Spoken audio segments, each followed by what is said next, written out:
Okay, we're live. Excellent. Hey, everybody. So I'm Maddie. This is Science Side Up.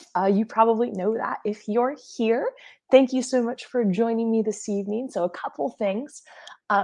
One, we're in the 2 months out of the year when it is too hot here in Oklahoma for me to use my garage office. The garage office isn't like it's connected to the house AC, right? We've got like a vent that goes in there, so it's a little better climate controlled than just the garage. But our heat indices have been like 112 for the last week, and it's miserable. So because of that, I'm inside. I'm not in my normal recording space, so my audio quality is probably lower, and I can't be. I'm gonna gesticulate wildly and yank my headphones out of my ears a lot. It's a thing I do. Um, and also, I might cut out a little bit. I'm sorry about that. I have to be on a Wi-Fi when I'm here in the house. I've got it hooked up where I can like out in my office. I can like be um, hardwired, and I've got an Ethernet cable out there, but I don't have that set up in here.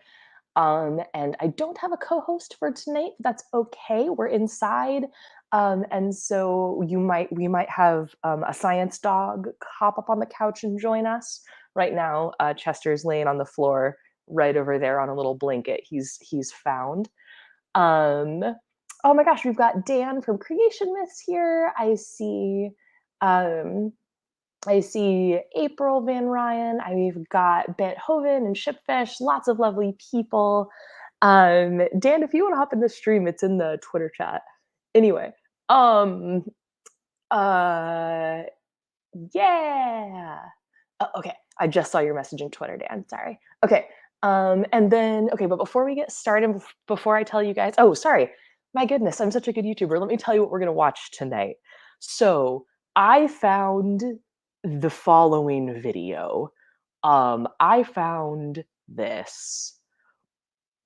The Heartland Institute, which is like a hyper conservative political activist group, um, that is their 15th International Conference on Climate Change. Guys, I'm an atmospheric scientist, right? I'm a PhD student, PhD candidate in atmospheric science in meteorology. I work I work in the National Weather Center, right? So people all around me study climate change. Um, uh, Never heard of this conference, right? This is not a science conference. It's got oh, hi Psy, hi. This is I'm so excited. They have Lauren Boebert as a keynote speaker, and they put the entire 3-day event on YouTube.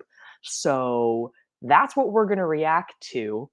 uh yeah, they've got it separated as like the science sections and the policy sections and then the keynote speakers. So my plan for tonight is we're going to start with Lauren Boebert's speech, see how much of that we can take, and then jump over to their science panels. Um, this is yeah, Dad, the creationists are doing the whole pretend to be a conference thing. And they've done this 15 times, which is what blows my mind. Um, so that's what we're going to be going over tonight. But so you're probably going to need an alcohol. I forgot to grab myself one. So I will legitimately pause this stream before I go start, because I'm gonna need a beer to get through this. But before we get started, I want to plug a GoFundMe. It is pinned as the top chat, and it's also linked in the description. So, friend of the channel, Bent Hovind, he's in chat. Everybody say hi. You might know him from my the Dungeons and Dragons campaign that I was DMing, God's Magic, or jeez, Guns, Magic, and Steel. I know the name of my own campaign. My wonderful husband just brought me a bearded theologian. And April, you're right. There is not enough alcohol on the planet. So thank you so much to my wonderful partner who loves me very much. Um, so Bent has had a issue with his transmission in his car. I believe the adjective used is it was shredded. And so that's going to be a like unexpected $4,200 expense for him. If you guys don't know Bent, Bent is a disabled Navy veteran who is um, getting back on his feet, but getting back into the career that he's worked so hard to have, that he has had to step away from due to some like, I'm going to use the phrase medical malpractice and then throw in an allegedly there just to be safe, but because of issues with the VA. And so an extra $4,200 is a very big expense. So if you guys have a spare, $5 or $20, whatever you have, if you can spare, that would be amazing. Right now, it's just shy of 50% of the goal, and it's been up for like 3 days. It's going to be up for about 2 weeks. So like I said, that's the pinned chat, and the link is in the description. So we want to support Bent and all of that. So, okay. Got that done. And since guys, I didn't stream for so long, my channel lost monetization. So you can't even super chat, but you can go to the GoFundMe and leave a comment if you do so while we're streaming. If I'll read out any comments I see in the GoFundMe while I am streaming. Closest thing to super chats we're gonna have today. Okay. Yeah. You're super welcome, Bent. Happy to support you in any way I can. Hive Science, I think if we drank every time they said woke, we would all die. And that's what we've got. So, all right. So here's what I've done. I've queued up the video to the part where Lauren Boebert starts talking, because I didn't really want to listen to the like treasurer of the state of Utah, not super my jam. But I think we'll start here and see where this insanity goes. Yeah. Okay. Yeah. Okay, let's go. Ladies and gentlemen, please welcome to the stage Heartland Institute President James Taylor. Oh, you can't. It's not playing for you guys. Oh, yes, it is. Okay, good. This is going to be so bad. Wow. Thank you, Senator Johnson. How about another round of applause? If we want, we can jump back and watch Senator Johnson if we want, but I kind of want to do Lauren Boebert and then Senator jump to Johnson, science. thank you especially for fighting the nonsense and the ever-changing stories and lies we've been fed by our federal government. What was it? First of all, it was 2 weeks to flatten the curve. Then it was social distancing will stop the spread. Then it was if we shut down all the small businesses and churches but leave the big boxes and the liquor stores open, that'll end COVID. Oh goodness, this is supposed to be about climate, but they're talking about the vid. My goodness. Oh gosh, I'm not even sure I have the energy to talk about COVID stuff. Yeah, team, those were all good public health ideas. All right. Oh God, you just then see it was soul if you get in my the vaccine, body. it's a dead end for COVID. That'll take care of it. Then it was there are no side effects whatsoever. And by Senator Johnson, many of us speak that truth. If somebody says there's no side effects to something whatsoever, like that's a lie, or the thing they're like selling doesn't do anything, right? Are there side effects to the vaccine? Of course, right? But if we're thinking about like relative risk, right? The most of the side effects of their vaccines that you felt crappy for a day. And again, in relative risk, the most dangerous part about going to get any vaccine, but especially the COVID vaccine, is the part where you drive to the clinic. Jeez. Among our friends, Senator Johnson goes out and says it publicly, and so many people are afraid to do so, and for good reason. You get clubbed over the head by it every day by the media if you say that. Or it's just really dumb and people are correcting you. But Senator Johnson has had the courage and the honesty and the stupidity. And the integrity to stand up. Thank you again so much for doing that. It's not honesty and integrity. That's stupidity and stubbornness and incredulity.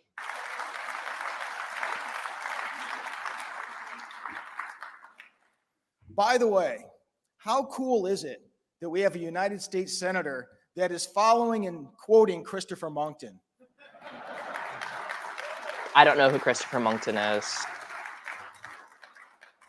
And no, Lord Monkton, that does not mean we wish to rejoin the British Empire.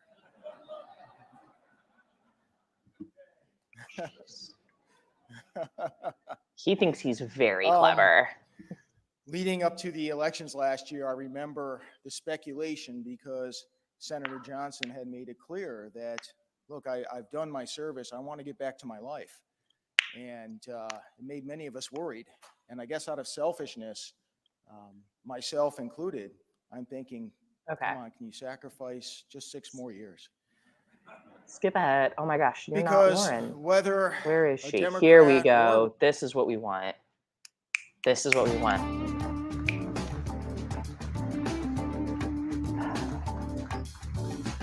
That is a pretty dress.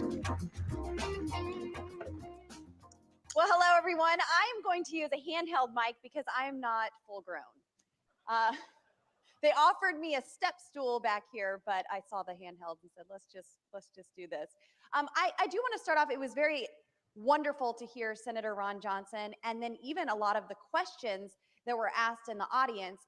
And I do want to say, I agree with the gentleman who said we need to stop saying climate change isn't real. Climate change is absolutely real. It happens 4 times every year. Oh my God. Okay, let's talk about that. Yeah. High seasons aren't climate. That's weather. Climate is talking about averages and trends that occur over about 30 years.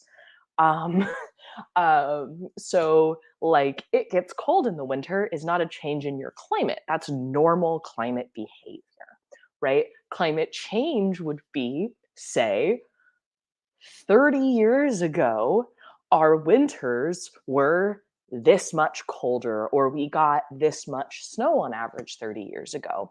And now we don't. A great example right now is going to be the average temperature of the North Atlantic, right? So there's a lot of heat waves again going with our friends over in Europe and especially the UK. And that's because of, climate change in general, but what's causing like this in particular is abnormally high ocean temperatures in the North Atlantic. And so normally the North Atlantic waters act to cool off Europe in the summer and combat like those intense summer heats, like here with that heat index of 112. But right now it's much hotter than average, right? Thinking about a climatological average of a minimum of 30 years, because the ocean waters are much hotter than average. So my goodness, Lauren doesn't know the difference between climate and weather in any way, shape, or form. Oh my goodness. Okay. And we're not surprised by it. In Colorado, sometimes it happens 4 times in a day. Once again, that's weather. But we are battling radical leftists right now. And I'm so glad that the Is senator she talking about me? highlighted that to each and every one of you. You know what we are up against, but you have the truth. You have the tools to combat the lies. What truth and tools do you the have? Light, the revelation that you have, it shines in the darkness. And it is Oof, that's some intense, like the light you have, the revelation you have. That's like Mormon speak, I thought, but that's intense religious language coming in there. Of the people will just know what you're saying is true. Jeez. Because blah, blah, blah. Yeah, shitfish, radical leftist. Like I'm sitting here with my, like, I just refreshed my undercut and I still have a little of the green at the end of my ponytail. So I'm like, is it me? Is it me with my green hair and undercut? Like, it exposes everything that is being hidden, that is deceiving Americans. What's being and that is ultimately destroying our lives and our children's future. How? Just like the I senator, wanna I know. too am here because of freedom. I cherish freedom. I think you're here because you're an idiot and they know you'll say whatever they want you to. I cherish it because of our country. Is that a picture of me smoking a cigar?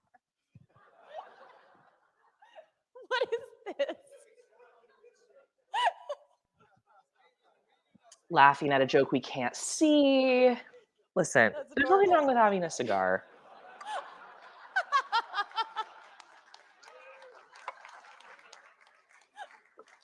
Okay, get to your point. Let's go. Let's go. I was trying to be really inspiring here.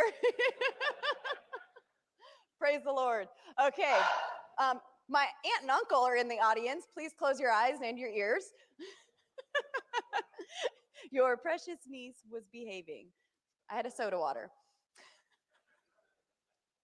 But we are here to expose the radical left. We are here because of freedom.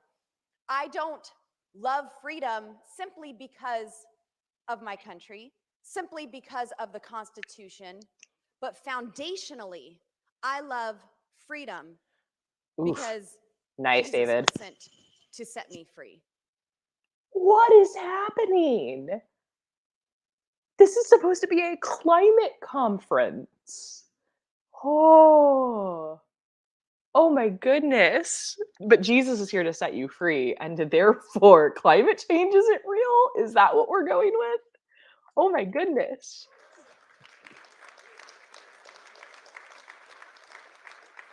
There's a deep-rooted passion for liberty. And that's what America was birthed from. That's why we have the Constitution. We had founding fathers that were inspired by faith. What? They were No. bold because the truth lived on the inside of them. And they were not ashamed to speak that truth. In fact, even when going through Okay, if you want to go with we hold these truths to be self-evident, that's the Declaration of Independence, honey boo child. And I would say that, like, oh my goodness. Creationist, you're totally right. She's gonna get really mad about induction stoves. We haven't gotten to our first woke yet, just radical leftists. Yeah. And I'm pretty sure the Constitution wasn't about, like, I'm pretty sure she's actually talking about the Declaration of Independence, you know what I mean? And not the Constitution, because I'm like, the Constitution establishes rights in the structure of government. Anywho, like, okay. through the Declaration of Independence and how those articles were drafted, you can see faith and scripture all throughout that process. Oh my Our goodness, founding Thomas fathers, Jefferson, famous deist. they declared The Jefferson Bible, like, independence took out all the before they were free. miraculous aspects of the Scripture Bible, says to right? declare a thing and it shall be established. And then if you Declare a go to thing and it shall be Habakkuk 2, established. it Okay, says, great. So write out the declare vision and make that the it world plain. isn't warming, and then it won't That's what they be. did. They wrote out their declaration. And then Yeah, which is not the Constitution. in the New Testament, What? talks about calling things that be not I feel like I as missed a though they line. were.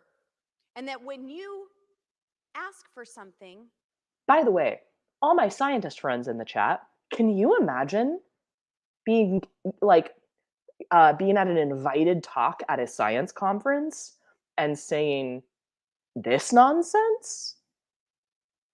Right? Can you imagine that happening? The best part about keynotes at or like invited talks where you get like a longer lecture at science conferences is when, because it's always with like a really well established scientist, right? And so they've got nothing to lose and are untouchable. And when they have beef with another scientist, they bring it up in their talk. And then it's great. It's really great. And then if it's an evening talk, you usually get a glass of wine for free. There's usually drink tickets involved, and the guy they're talking about is usually in the audience. It's my favorite part about conferences is the science fighting. But can you imagine going up to a conference? There's a conference that I am attending virtually this week. I presented on Monday. And like if you tried to do this, people are like, we're here to talk about climate, honey. Like, what is this?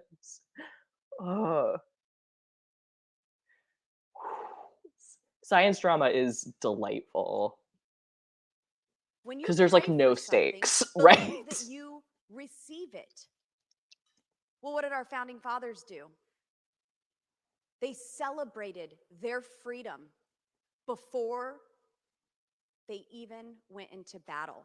Yeah, what I don't know what she's referencing there, but their freedom, specifically theirs, and not those of, say, the enslaved Africans that they like owned, right? Or women, or anybody that wasn't, or the poor, right? Anybody that wasn't a wealthy white landowner, wealthy male landowner, right? They got to have freedom. Nobody else, right? Because when we know better, we can do better. We can be better than our foundation. We can be. They celebrated that independence as though it already belonged to them. But then they knew that the work was theirs to do. The battle was the Lord's, but the work was theirs to do. Thank you for the So that's history when fact they checking. The battle was the Lord's. I swore mean, to like one the another Anglican Church would have their words about sacred that. honor and their Like, lives, goodness. and went out and obtained the thing that they believed in so greatly.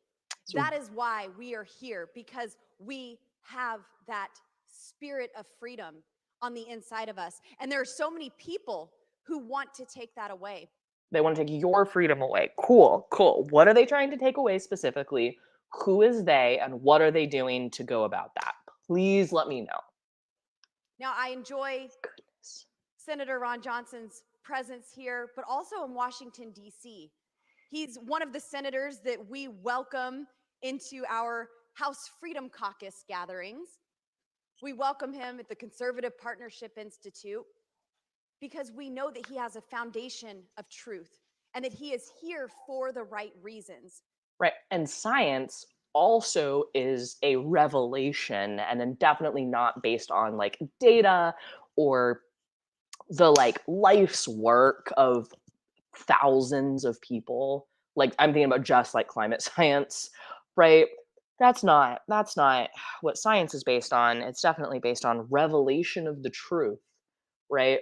What am I doing working on this PhD, team? I just need to go like figure out how to get a revelation. How do I get a science revelation? I want Not one. to just be another politician. In fact, I think that he would agree with me that we're here because we can't stand politicians. Ugh. People say one thing on a campaign trail. You can't stand They make politicians, but you're a big promises, fan of the and founding then fathers they get who to where were we send them, politicians. and they govern a completely different way. They overregulate, they overtax, they overspend, they make excuses, they appease the left in their radical extremism because the narrative that the left has created, well, like you said, they'll get beat over the head with a club if they go against it. And so they make What? excuses. What narrative, right? Like, this is a list of facts presented by some like mild-mannered 80-year-old professor. I mean, come on. And they want to sit back idly by and just get reelected. Okay, team, but In the politicians first aren't week of the scientists. They're not the ones 118th doing the Congress work. this year, my friends and I proved that we aren't just looking towards the next reelection. We have heard from you, we have heard from our constituents that Congress is broken. We've heard from the senator today It's broken because of people like you. that there is Jeez, profound I'm being a little dysfunction spicy. in Congress. Mm-hmm. And there are so Mostly many your fault. things that we can do right there in the simple rules package to address that. We don't have to pass legislation through the House, through the Senate, have the president sign it. No, it's our house. We are a self-governing majority rule body. And so we demanded that changes be made to the way we operate each and every day in Congress. And it took a few days to get it right, but I think it was worth it.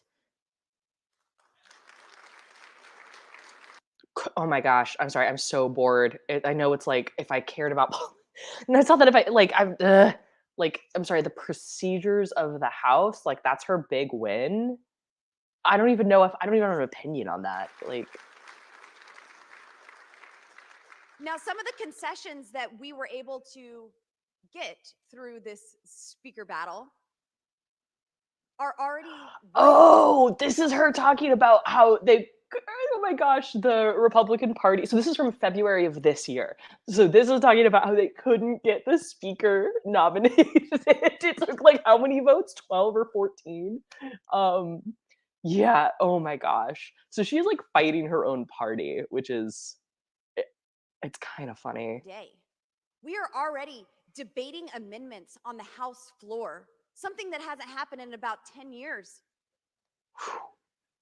Every member of Congress can offer an amendment that is germane to a piece of legislation on the House floor and debate that amendment and get a vote on it. 15 votes. Oh my gosh. Each and every individual member of Congress, instead of having consolidated power in just a select few in the House. There are We were able to get 435 single-subject people in the legislation. House. We have 47 state legislatures that have single subject legislation. I think we need to do it at a federal level too. It's amazing that the amendments have to be germane to that single subject. There were so many bills that I voted against in the last Congress simply because it was a con. It was titled one way, but then it was loaded with a bunch of garbage that had nothing to do with the subject of the bill. Sorry, is that Take new the to you? infrastructure bill Like, we heard some of today. oh, the $1.2 infrastructure. trillion, and only 9% of that $1.2 trillion went towards anything infrastructure related. It's a I'd like a complete citation con. on that. That's But a, that's what the left does with everything. oh, that's They not the title left, it love. something Y'all do that amazing. How could you too. ever vote against this, hoping that you will never actually open it up and see what's inside? They have the 30 by 30 program, the 30 by 30 initiative. They want to retitle this, or maybe they have retitled it, America the Beautiful. Well, doesn't that sound great? Who would ever vote against or be against or advocate against? Oh my gosh. You do, this is, you're complaining about, this is a politician complaining about political I do tactics. think the name is and kind of it's fitting because driving it me nuts. is very telling of what they want to do. We know that they want 30% of our lands and waters by the year 2030. They're actually increasing it. They want 50% of the land and water by 2050. I think she's just whining about her job. And of course, they're going to want even more than that. So America the Beautiful is pretty fitting. Want it for what? To do what? What are we talking about? Yeah. Yeah, the 11 and anybody else joining late. The Heartland Institute's climate has a climate conference on climate change, an international conference on climate change, by the way, where we just talk about procedures of the American Congress, which is, from what we've watched, apparently what this is about. Anyway, I don't even know what the 30 by 30 plan is, but like they want land and water for what? Oh yeah, no, she absolutely didn't pay attention in her grade school civics class. I haven't had a civics class since 8th grade, and I know more than her. All of your land and water from sea to shining sea. But also in these concessions, to do what? You haven't made a point. 72 hours to actually read a bill. Now, we had a 72-hour rule before, but it was something that was abused. Because 72 hours meant if you introduce a piece of legislation at 11:59 p.m. and then 2 days later at 12:01 a.m., well, hey, that's your 72 hours right there. We could go ahead and vote on this bill. No, members of Congress need to have time to read and understand what does this have to do with climate change? Instead of being handed multi-thousand-page bills that spend trillions of dollars and you have to pass it to find out what's in it. Will we put a stop to that? Yeah, she hates her job. We also demanded talk regular about order climate legislation has to go through committees of jurisdiction. Or is this just like a campaign trail stop for her now? Amendments, markup, and then go to the House floor for a vote.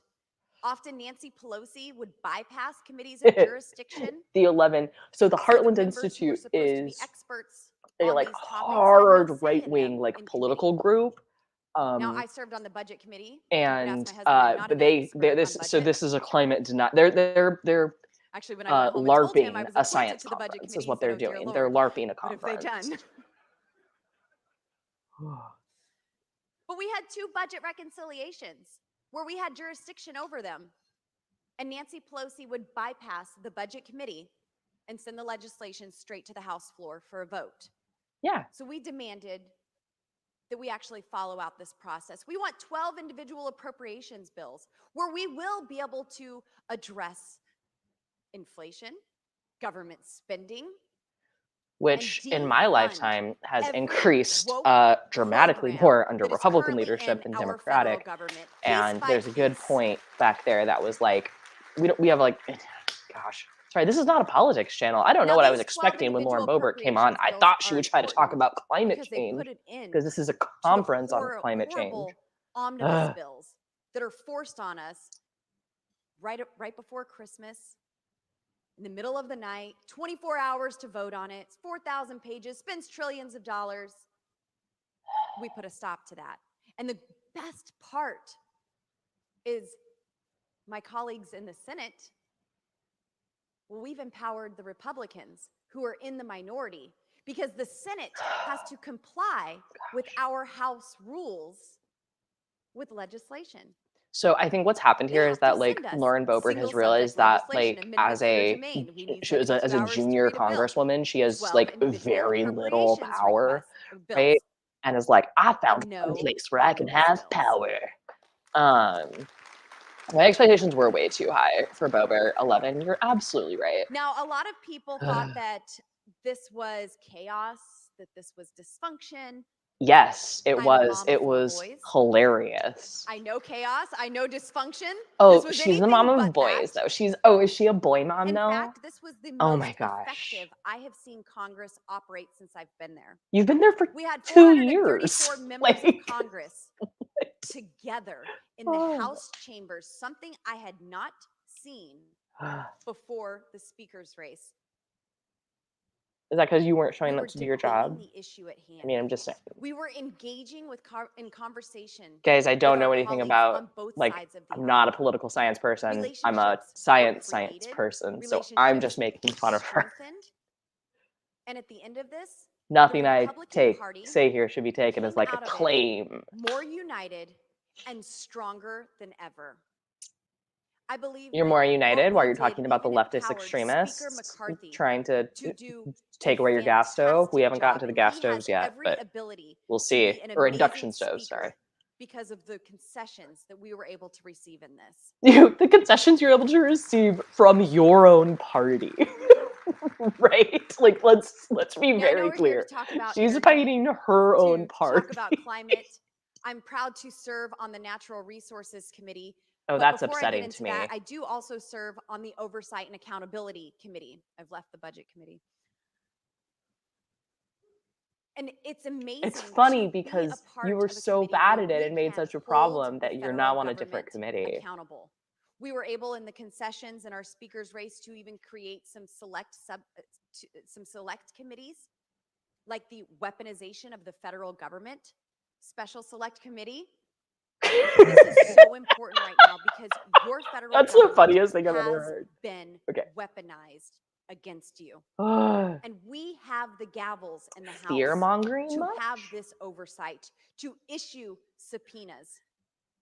Our work, it's How's that going for you? really cut out for us. Yeah. They don't have the gavel in the Senate. So all of the oversight, all of these investigations, and all of the subpoena power Sorry, trust the science bill to remove is on our wolf shoulders. protection in her And we state? have a My lot goodness. to do. Oh. There's going to be so much Is exposure bad. in the next 2 years. So And much I don't exposure want in the any next of 2 these years. It's committees been like 6 who months, are honey. How's that investigating going? what's going on to be a dog and pony show like Trey Gowdy and Benghazi. I want true accountability. I want Great. criminal referrals issued, For and I want for people everyone, to right? pay for what they For have done anyone, to American citizens. right, like Trump. Like that guy. Right? We're going to investigate him because we could investigate anyone, right? We shouldn't just investigate based on serving on the party. Natural Resources Committee. They decided to put sweet little AOC right across the dais from me. Sweet little That's Inoki, gonna be I'm pretty fun. sure could eat you for dinner. But Jeez. she should be able to kind of keep it down about her Green New Deal, because that's basically what the Inflation Reduction Act was. I was actually wrong telling my constituents this isn't the Inflation Reduction Act, it's the Inflation Expansion Act.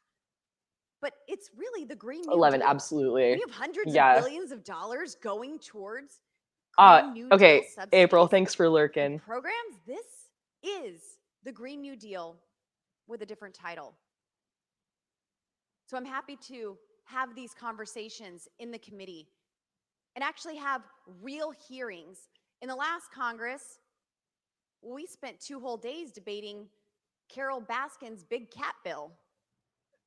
While energy prices are skyrocketing, electricity rates 13% higher than they were. So what are you doing Gas to like is over remove 60% monopolies, higher increase than the time. oversight and regulation, right, to Record address those inflation. things? What are you doing? What We're policies are debating you tires. proposing to address those issues? This is Congress, not Joe Exotic. But the adults are back in charge in the House of Representatives. Oh, honey, you're the And in adult? the Natural Resources Committee, Oh, we are no. going after Joe Biden's war on American energy. What is that war? Oh, so you're going to build nuclear plants. That's what we're going to do? Now, We're going to part of build my nuclear story, plants on my American husband soil works to in the produce oil and energy gas in industry. America. Right, that's sustainable. Drilled for natural gas for 20 years now. I worked in the oil and gas industry. I was a pipeliner. I located pipe. I did cathodic protection, installing anodes, protecting the pipe from corroding, and all of that with a GED. The American dream, folks. Listen, there's But nothing I wrong with not going to understand college, how great and there's American nothing wrong with energy getting a is. GED I instead of like a understand traditional high how school. But we are the most regulated energy. We have the most regulated energy production in the entire world. that cannot be Our oil true. is 42% France is like, that cannot be true. That cannot be true. I need a citation on that because like France is almost 100% nuclear, and that's like a rule because they want to be energy independent, right? Like the most energy regulated in the world, like that cannot be true. That doesn't jive. And Dan, thank you. I'm glad to be back. Right now, baby's still little. She's 10 weeks old. Not 10 weeks, my goodness, 10 months old. She's 10 months old and absolutely perfect. So I'm trying to do at least one stream a month. That's my goal right now, probably until I finish my dissertation or things get a little smoother. But I'm super happy to be here with you guys tonight. This is very fun for me. Okay. Cleaner than Russia's or natural gas. This is so important for not just our country. Yeah, 11, but for our absolutely. There's allies nothing wrong across with the being world. self-taught, but If like, you so want to like people like to prevent what's throw around happening like in Lincoln, right? Ukraine, Because Lincoln was mostly will allow us to self-educated. unleash our full energy potential and export freedom across the globe. Did you just say export freedom with energy? Oh, honey boo child, what does that mean? Oh my gosh, what does that mean? And like, well, first of all, uh, like, let's be energy independent first. Like, let's make that a goal. That would be a great goal, right? Energy independence would be an absolutely amazing goal. And guess what? We're not going to do it with fossil fuels, and we're not going to do it with coal. Like, oh, oh my gosh, right? So how are you going to achieve that without how are you going to achieve not only energy independence, but where we export energy? How are you going to achieve that without nuclear? How are you going to achieve that without wind, without solar, right? Oh my gosh, export freedom. Yeah, Nebula, that's like, that sounds like Team America World Police to me. Those sound like terrible policies. Let's not do that, right? And I like to say, like, let's have enough respect for our military to not do that, right? Jeez. Whew.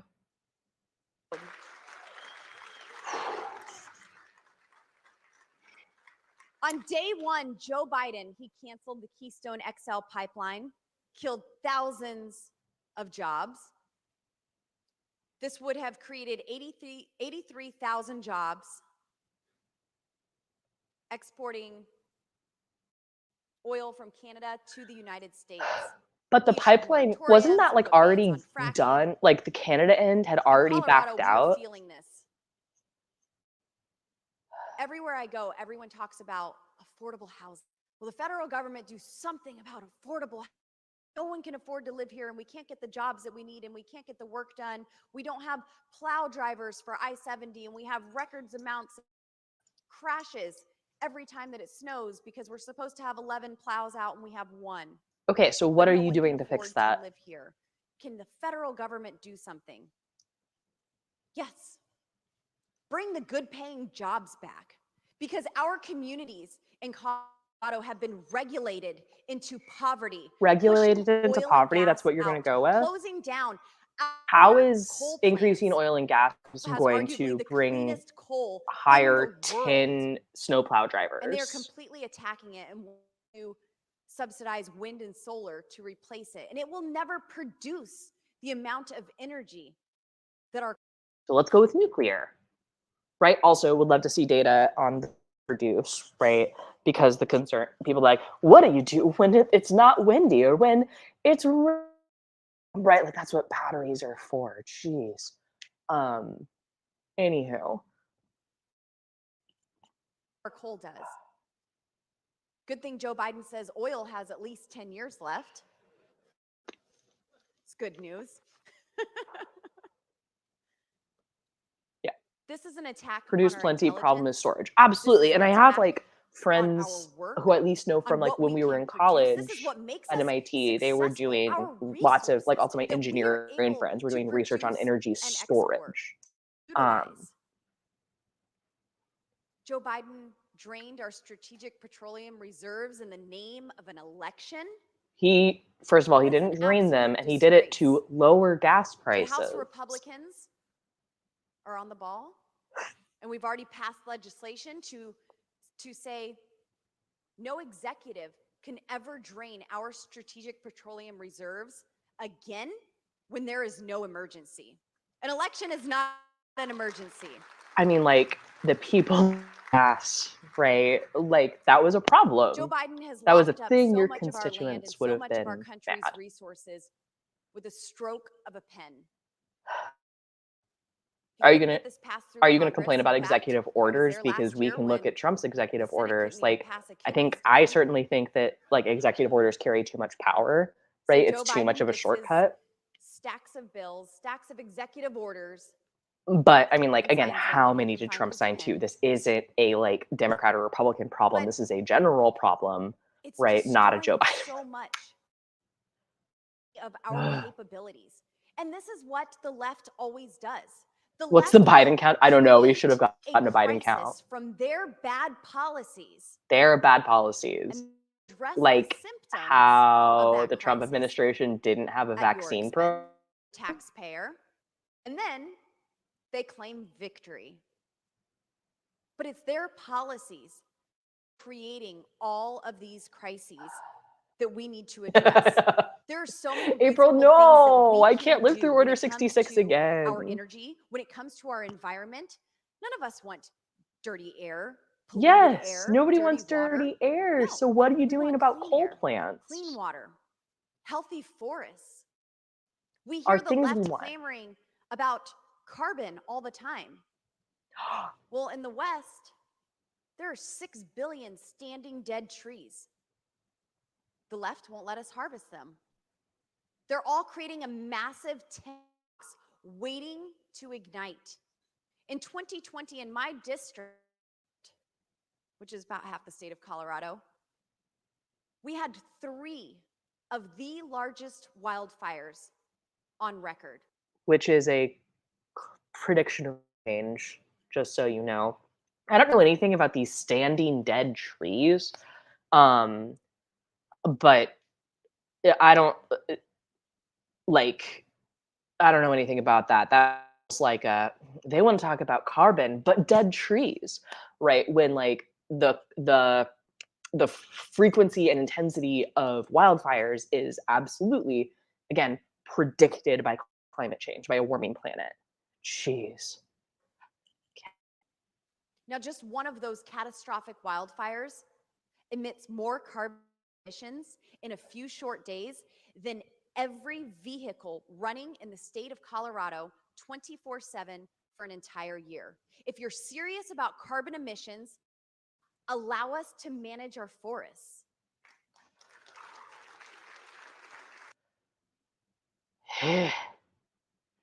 um, yeah, yeah, total prediction of climate change. Jeez, okay.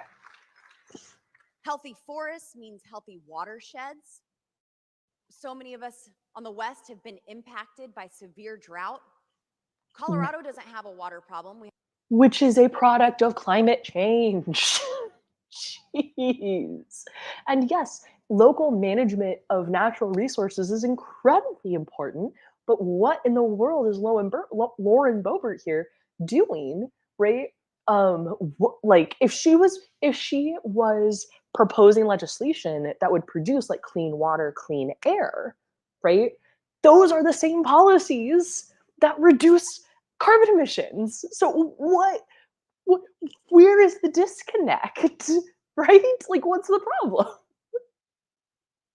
We have an allocation problem. We have unhealthy forests. We can increase even our watershed, but they want to lock up.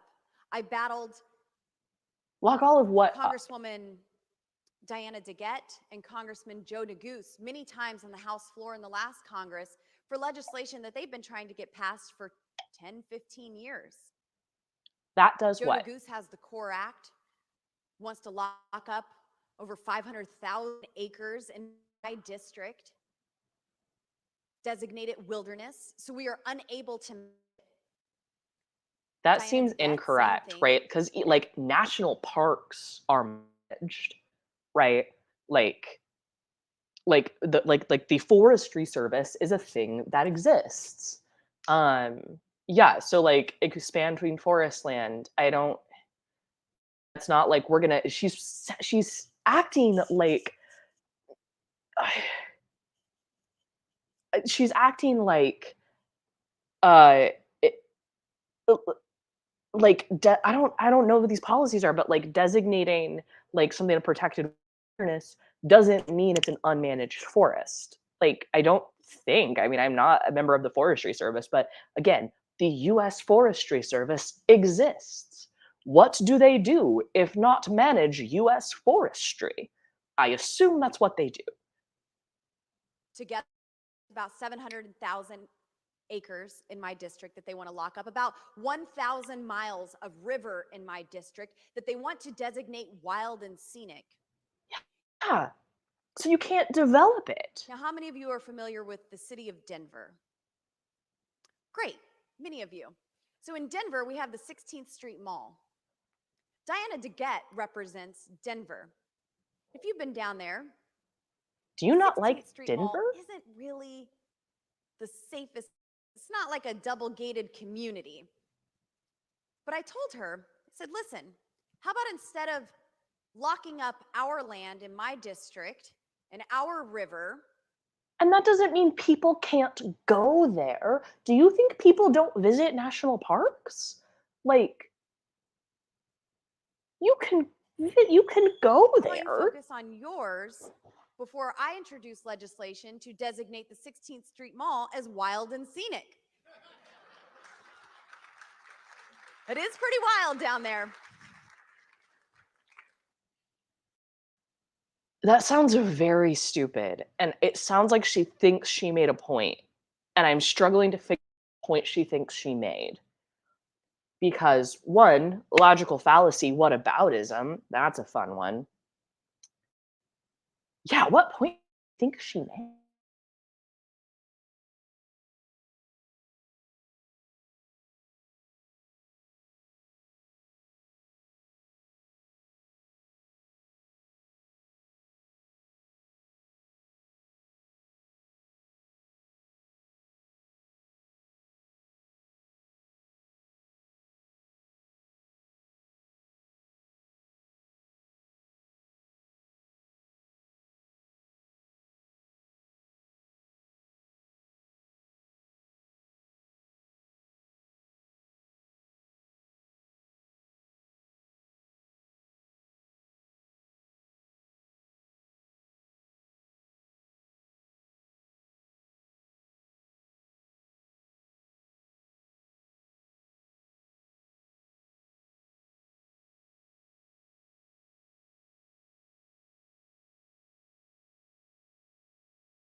Okay, I'm back. Think I'm back? Sorry, team. That's a thing. That's a consequence of being on the Wi-Fi. Thank you for through that glitch. So let me go back to, I gotta get the video back to sharing. Okay. Yes. All right, here we go. Here we go, here we go. Okay. Hi. Hi. Oh no, sorry team. Yeah, so since it's too hot to be out in my garage, I'm on Wi-Fi, not Ethernet, and so sometimes I cut out a little bit, and I'm sorry, but it's hot as balls here in Oklahoma. So we're in the like 2 months a year when I can't use my office. Okay. Okay. So she was trying to make a point, and I didn't understand it.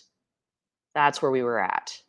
Everything that they do, it's backwards, and the American people are suffering because of their, whether it's gas prices being $2.39 on day one of Joe Biden's presidency, or today the national average being $3.40. Hey, remember how we're not energy independent, oil, and like Russia invaded Ukraine? We remember that? Yeah. Do you think that, and the fact that globally prices got real high, right? And then President Biden opened the reserves to help people, right? Help alleviate that. Remember that? No? Remember how you were complaining about how he was helping with that? Are you complaining that he didn't help enough now? Is that where we're at? A gallon. In my district, people are paying $30 to $40 more per tank per gas. I had a man That's who was how big are their not a fan tanks? because he was wearing a hat. But I tried to talk to him. He recognized me. Nope, nothing to do with me. Saw him in the airport on my way here. I'm like, okay, I get it. But then he came up to me after the flight was over and he said, hey, sorry about that earlier. Let's do something about the energy prices and the gas prices. Can I if this was a Dapper stream, I would drink for a story that didn't happen. So if you guys have a beer, go ahead and take a drink for that one. We're not it's not a Matt with Maddie. Yes, can he please stop voting for different people? Like, not you. It threw me off a little, freedom hat, not a mask. It threw me off. But even Lending Tree, I looked this up. Lauren, what are you doing to introduce like public transit and they found that to your of Americans that would help us not have to drive as much? That they had foregone basic expenses just to afford their energy bill. This is not right. You're right. What are you doing to address monopolies of energy companies? It's by design. Yeah. It's all of the policies that they have implemented that we are working so hard to fight against. And we finally have a leg up in the House. I hope we can senators to work with us to pass more legislation out of the Senate. Hopefully we could have Biden maybe after a good bowl of applesauce and he'll want to sign these into law. Feeling kind of frisky. Just gonna make fun of him for being old. Cool. How old's Trump? We are laying the groundwork for what we can accomplish with a Senate majority and by taking the White House back. We're cool. So this is going to be everybody's PSA to all Americans. Make sure you vote. Make sure you vote, because something like only like less than a third of Americans like support politicians like Boebert. So vote. Yay. Okay. My PSA. Here we go.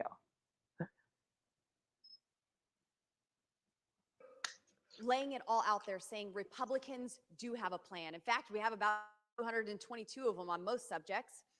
Would love to see it. But we are working together to show Americans that there is a way forward, that we don't have to live in poverty and lack, that this is the land of the free because of that we can have a secure border, that we can be a prosperous country. We're that we literally the richest nation in the world. can be once again energy independent and pursue energy dominance. I think energy independence is fine. I don't think we need energy dominance. I don't even know what that means. I don't want to know what that means. Blah.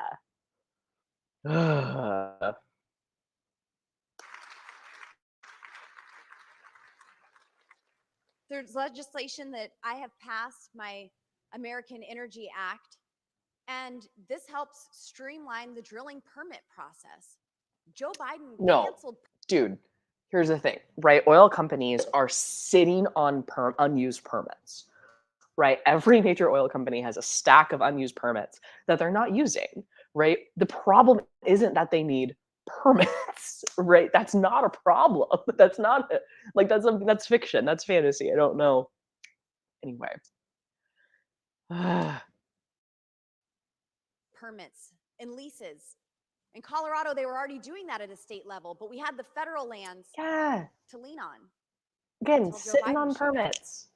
My bill prevents radical judges from allowing their political preferences to interfere in our critical energy infrastructure. Would love to see legislation that works on judges, maybe like Supreme Court judges and justices who have severe conflict of interest.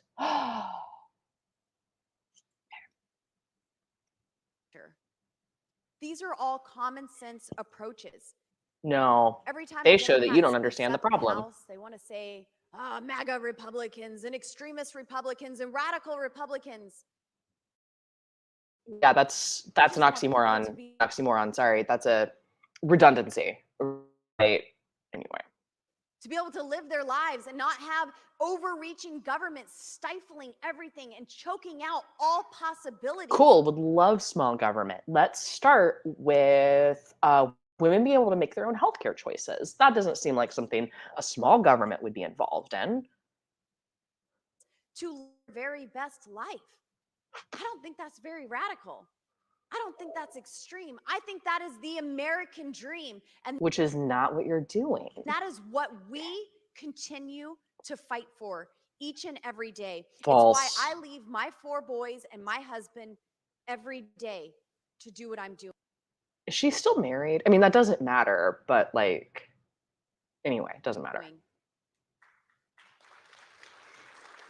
And also, like, you have a job.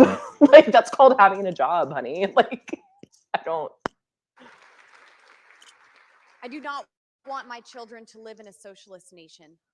Oh, I would love to hear you define socialism. I would love it. Chester, do you want to get up here and be a science doggy? Do you want to be science dog? Come here.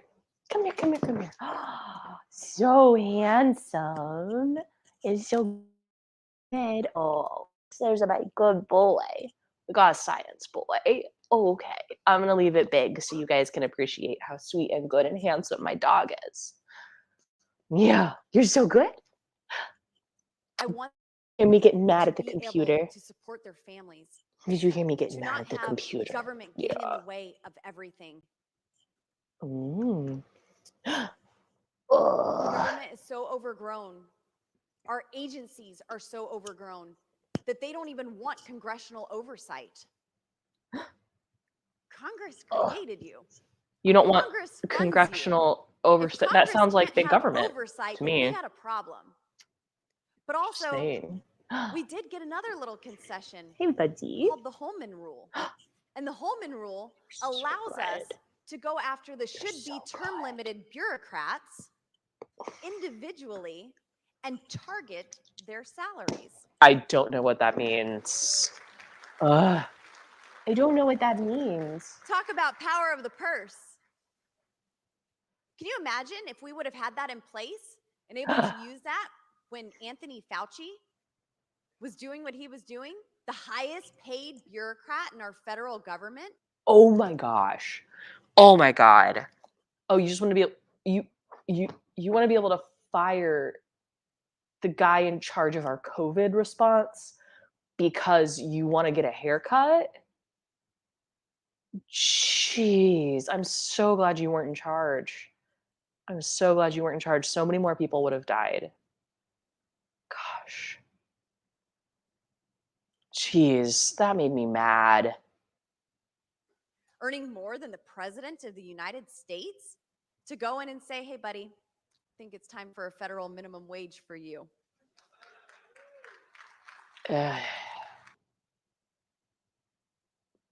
Frankly, there's more qualifications on Fauci's job than there are presidents. Okay. But we fought for the ability to do that. So that is something that we can go after. And when these bureaucrats start to see their colleagues being singled out and targeted, well, maybe they'll start shaping up a little bit more.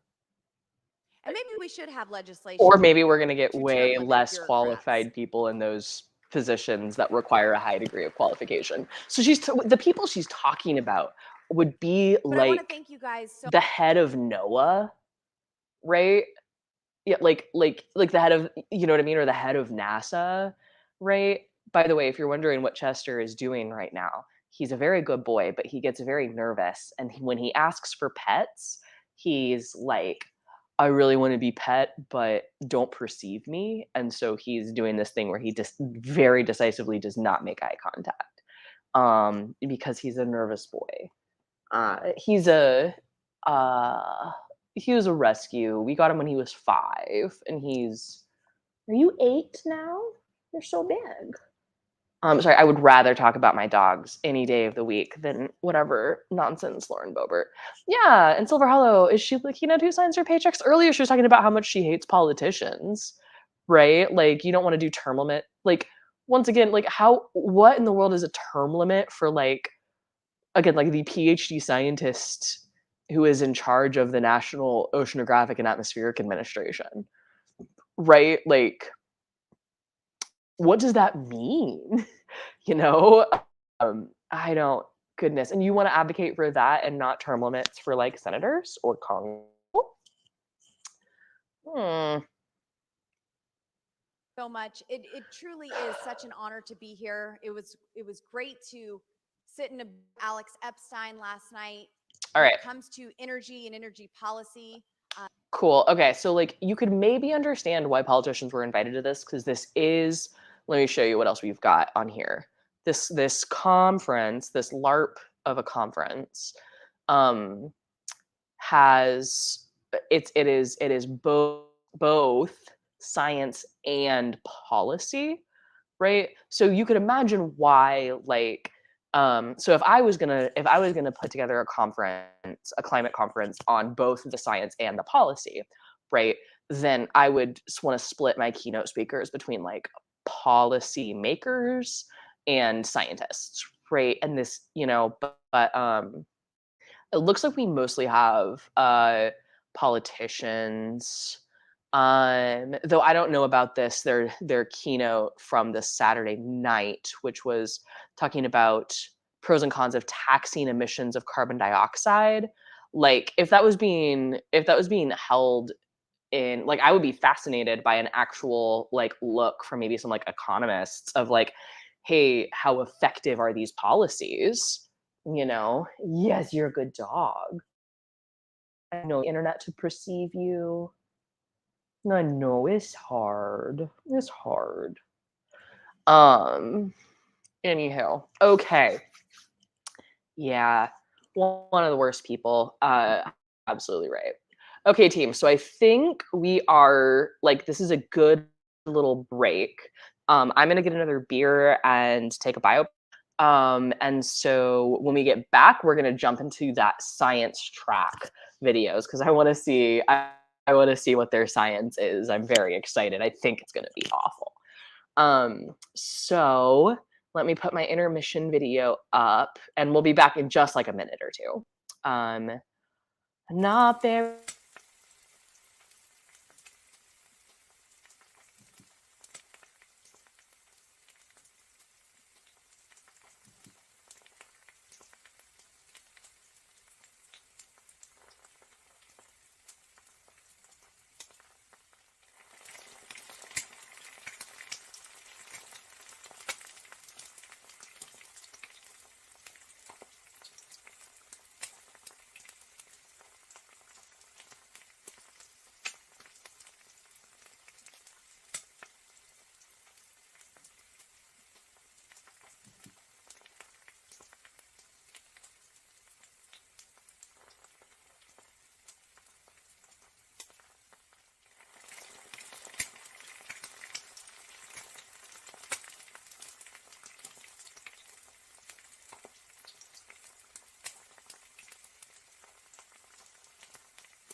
Welcome to our first.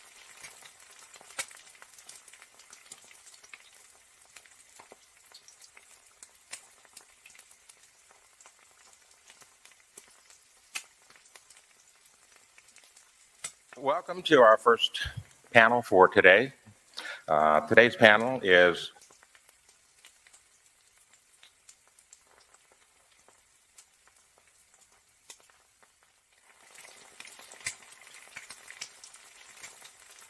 Welcome to our first panel for today. Today's panel is Killing Agriculture to Save the Planet. Patrick Moore is going to give a presentation on how net zero. There we go. Good. Oh, hey, I came back. Great. Love that. I didn't have to click a button to come back. So that's cool. You guys saw me set up. Hi, welcome back from intermission. Thank you guys for sticking in there. So we're gonna go for about another hour. And I wanted to remind everybody, or if anybody that showed up late, I am, oh, you know what? Let's check on the GoFundMe. Also donated in the hour.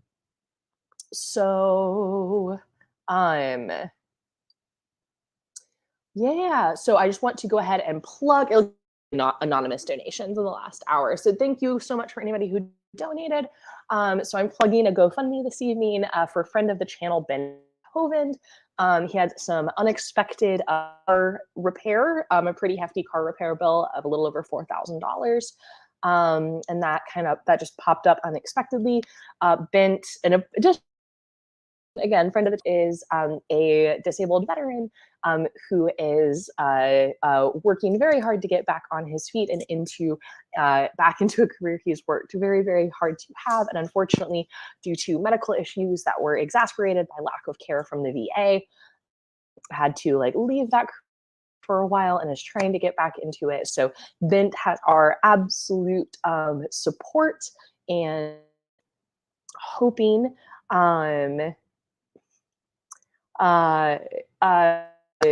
hoping that we can get that a little more donations towards that GoFundMe.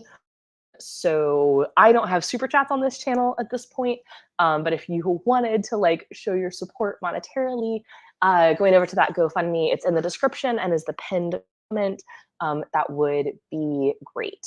Okay, so we suffered through the Bobert is what we did. We suffered through that. Awful. That was just that just sounded like her campaign speech. That didn't. Geez. Again, please imagine getting up at like the 28th American Meteorological Society meeting on processes, which is what's going on this week, and being like, you know what we're going to talk about? Not mesoscale processes. She didn't talk about climate change. She didn't talk about climate policy. That was a campaign speech. That's nonsense. That would never happen at a real conference, which just tells me that the people at the Heartland Institute, again, only LARP conferences, they don't actually conferences. But we're going to get into their science panels. And we'll see, honestly, I haven't previewed any of this, so we're just going to see how much we can get through.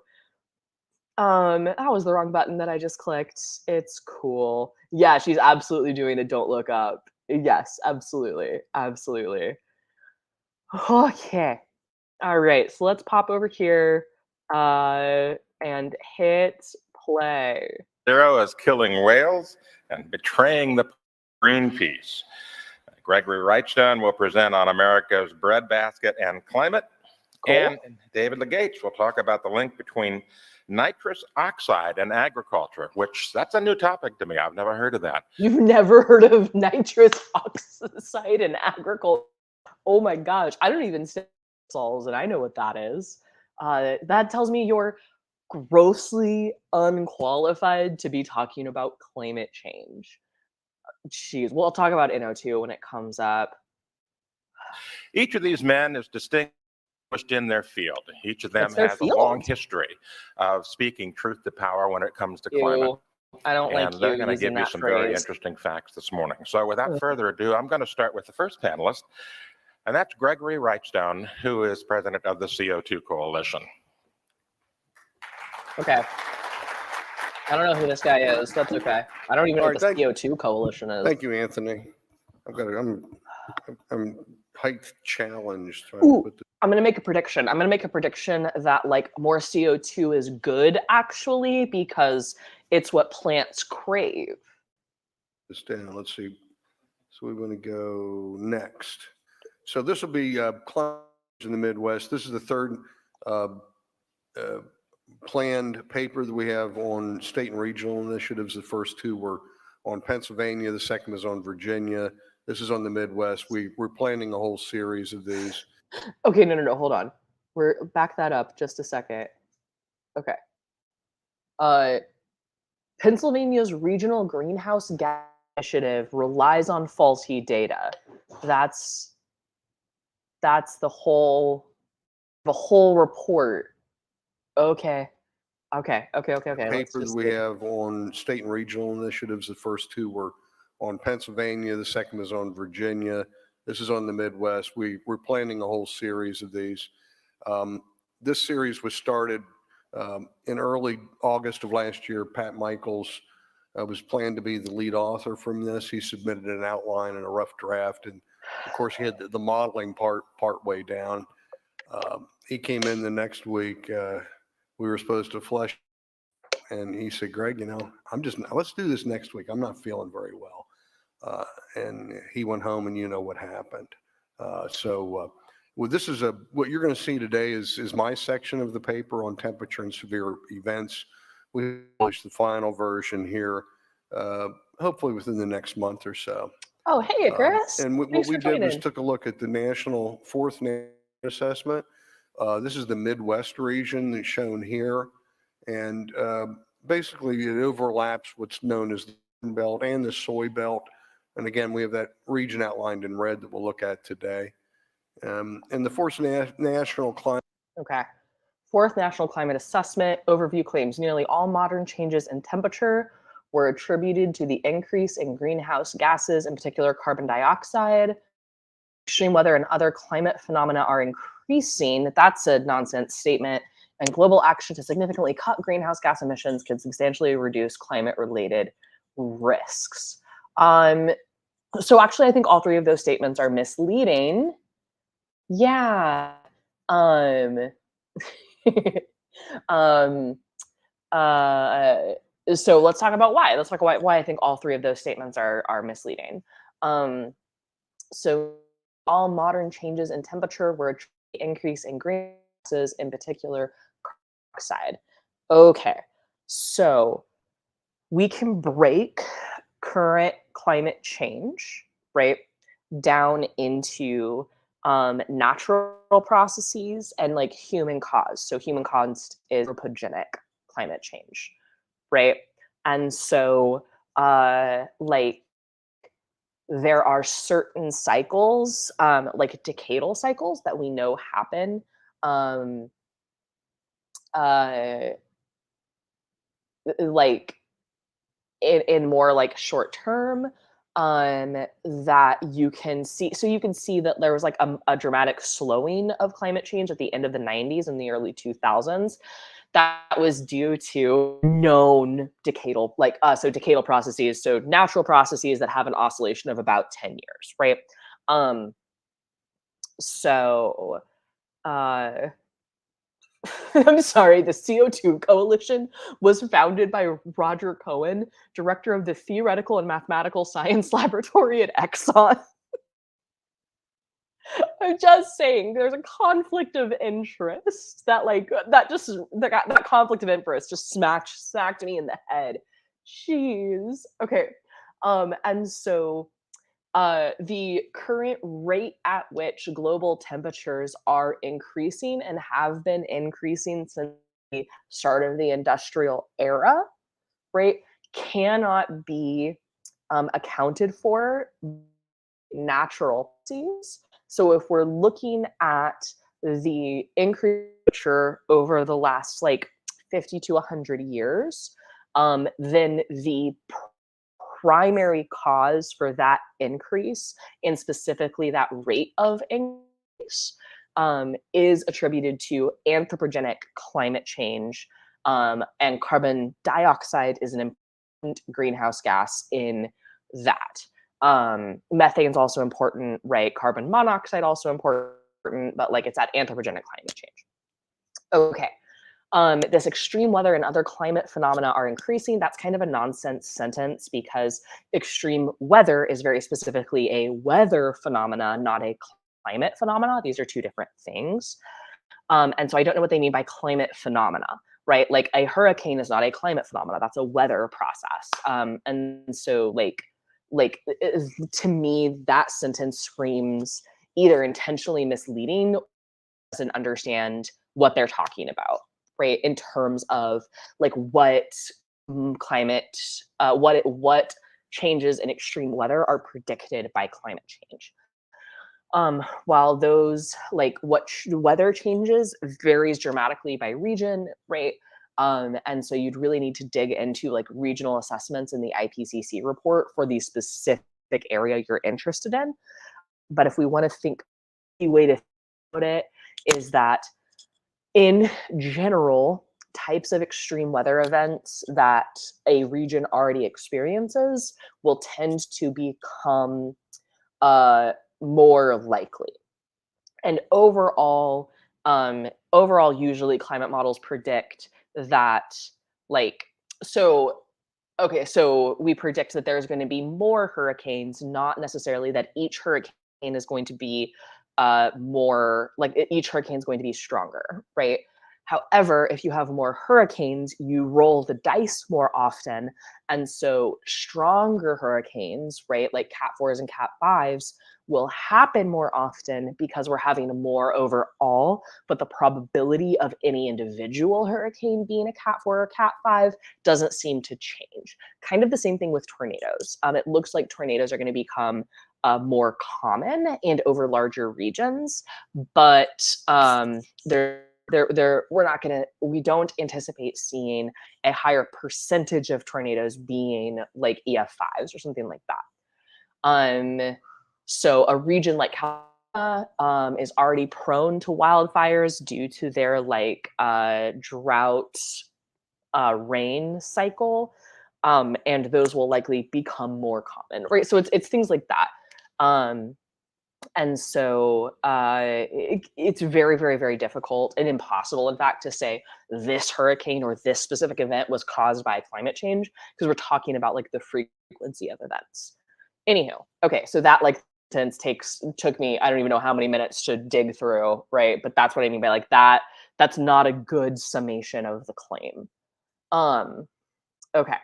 What else? And the last one, global action to significantly cut greenhouse gas emissions can substantially reduce climate-related risks. I think that I'm assuming he's going to he's making these claims to debunk all three of them, and they feel very specifically worded to be strawmen, right? Because if we global emissions of CO2 zero tomorrow, right? We would still see a warming planet for years, if not decades. We would still see these elevated climate risks for years, if not decades, because our system is grossly out of balance and we don't have a good way of removing CO2 from the atmosphere, right? So not only is there a ton, without humans, right? Or just think about in the pre-industrial era, we had roughly a constant amount of CO2 in the atmosphere because we were in like an equilibrium state, right? CO2 would absolutely, and other greenhouse gases would be emitted into the atmosphere, but the ocean is an incredibly good carbon sink, right? So then the ocean would pull it out of the atmosphere, us in this kind of constant state. So if all human emissions went to zero tomorrow, the system, the Earth system, would eventually reach equilibrium, right?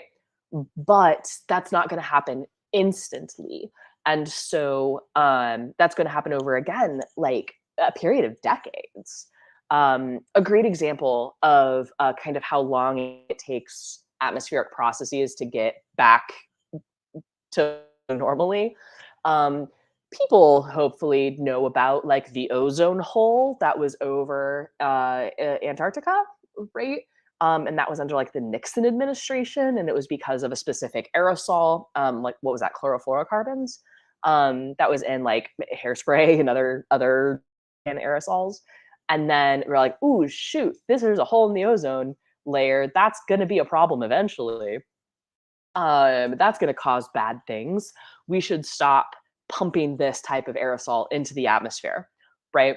Well, now in this, the year of our Lord, 2023, we have concrete evidence from observations of that hole repairing itself and closing, right? But the policy to reduce those emissions was from Nixon, right?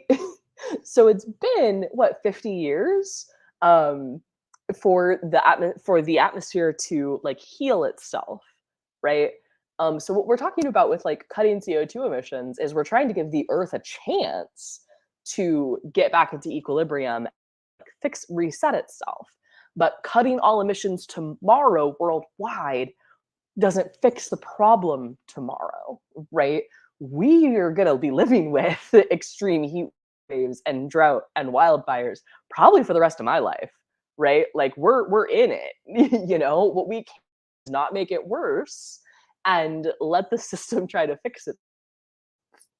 Anywho, sorry if that's a little like doom and gloom, but that's how this stuff works. Okay. Climate assessment. In their overview, they had some really bad things that were going on and predicted to go on. And in the regional picture for the Midwest, claimed that that we're seeing increasing high temperatures, reduction of Midwest agricultural productivity, increasing rainfalls, loss of life, increased economic impacts, loss of habitat, and existing and worsening health impacts. We'll look at a few of these. In 20 minutes, I can't look at everything, but I haven't read this specific report, so I'm going to just have to take his word for it that he's accurately representing the specific issues in the Midwest. None of this seems none of this seems out of left field to me though.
Fixed it.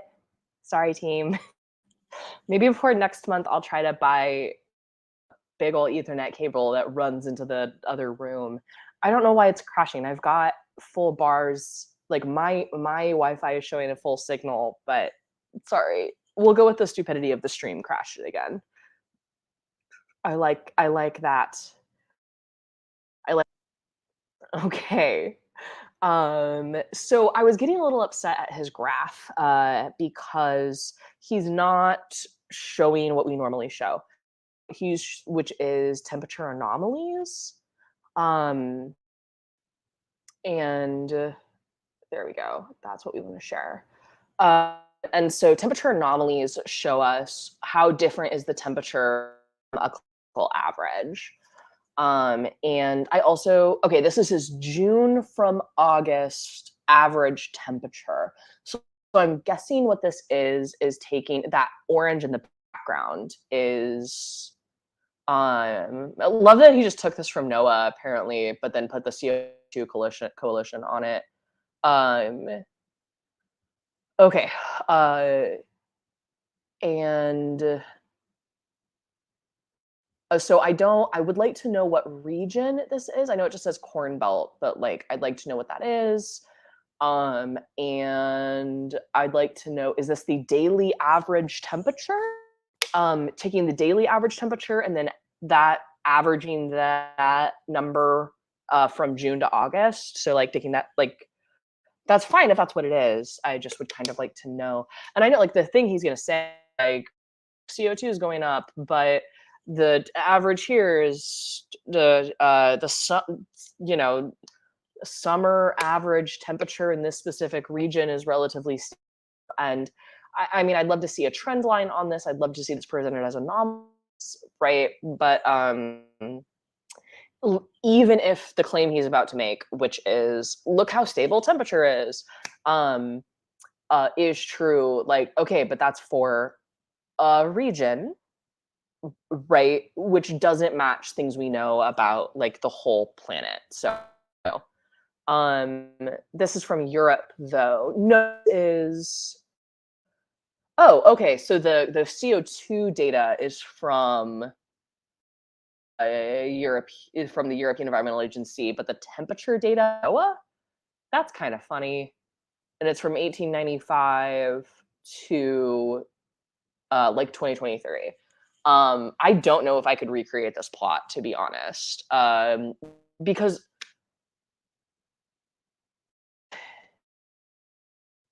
okay, sorry, but like it looks like he took a screenshot off of NOAA, right? So sorry, let me show you what we can do. Let's go to NOAA sure.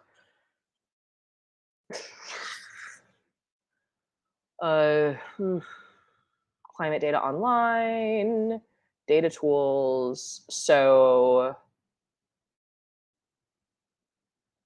climate normals. Sure, let's take a look at climate normals. I'm just on, yeah, like NOAA.gov. Is that shoot, okay. Sorry, let's do weather.gov. National Weather Service, weather.gov here for the US. Let's look at the past weather records. Climate Prediction Center webpage. Let's jump over to there maybe. Okay.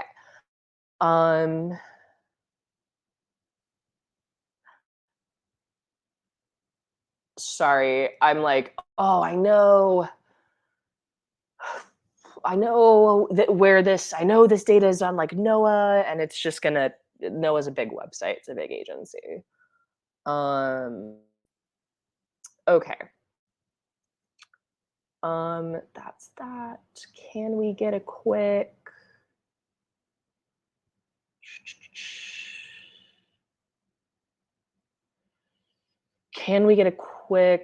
maybe let's go over to Climate Explorer. That might be fun. Okay. So let's look up like Madison, Wisconsin. Why not? That sounds like it's probably part of the Midwest. But here we go. So like average daily maximum temperature for Madison, Wisconsin. This is from 1950. And then let's see, this year is here, right? Because this is 2025 and it goes out to 2095. That gray is going to be what's called like the interquartile region. And so like here's the, like this is the anywhere in this gray is like average, and then this is also that historic period. And then this is going to be like probably highs and lows. But hey, look, it's kind of flat and then goes boom and is increasing, right? Anywho, that's just like, we can pull up a graph like this really quickly, you know, is my point. But if we look here, that looks like, because it has this NOAA watermark, right? So they went to a NOAA website and made a plot. Oh, hey, dude, sorry, there's a hyperlink here. Obviously, I can't click it because it's a video, but it's ncdc.noaa.gov, climate information, extreme events, US tornado climatology/trends. What in the world? Okay, let's try. ncdc.noaa.gov/climate TAC information. Let's see if that gets us there. And then let's share this tab instead. Okay, climate monitoring, resources. So climate information, extreme events, products, resources. Let's go home. Okay. Products, climate monitoring.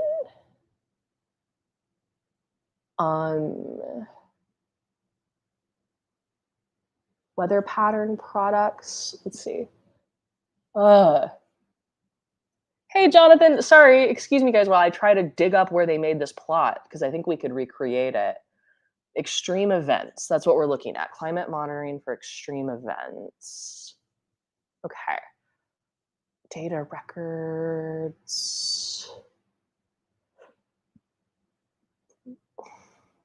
Okay.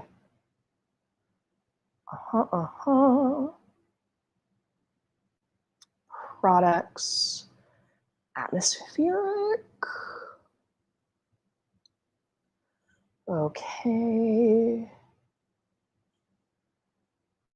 Let's see if we can't search on the NOAA site for extreme events. Okay. Extreme events, tornado. Severe storms and extreme events, data table.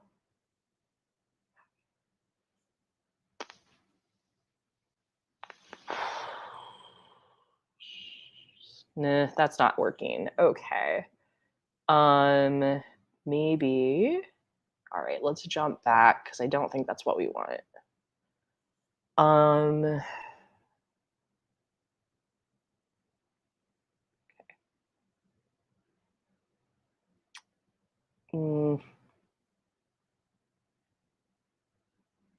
Climate. Okay, we'll do climate data records.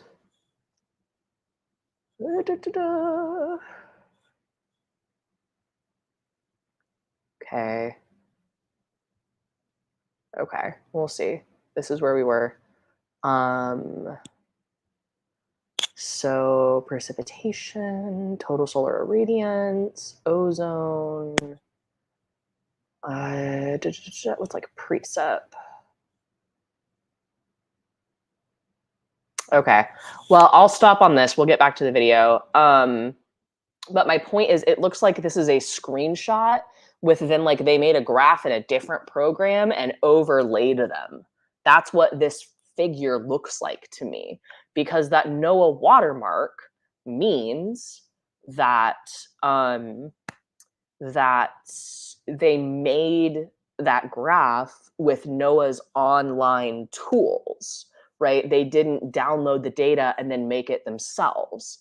But NOAA doesn't have CO2, right? So like then what, they made a graph of European, no, it doesn't have CO2. Their CO2 data is specifically from Europe.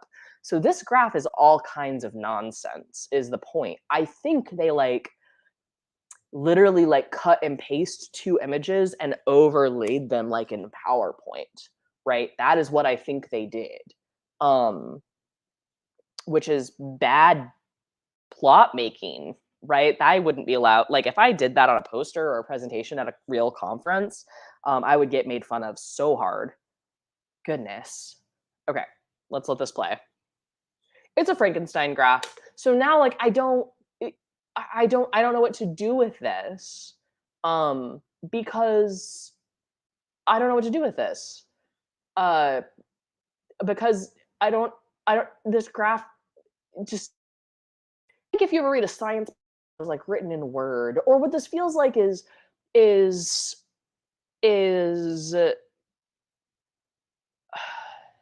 yes, like science papers are written in LaTeX, right?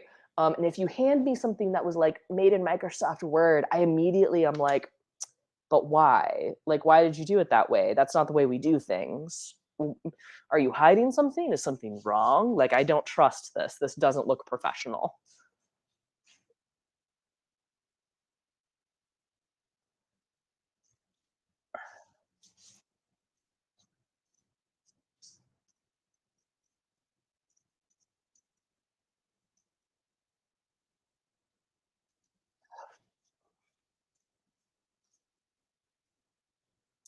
Ugh.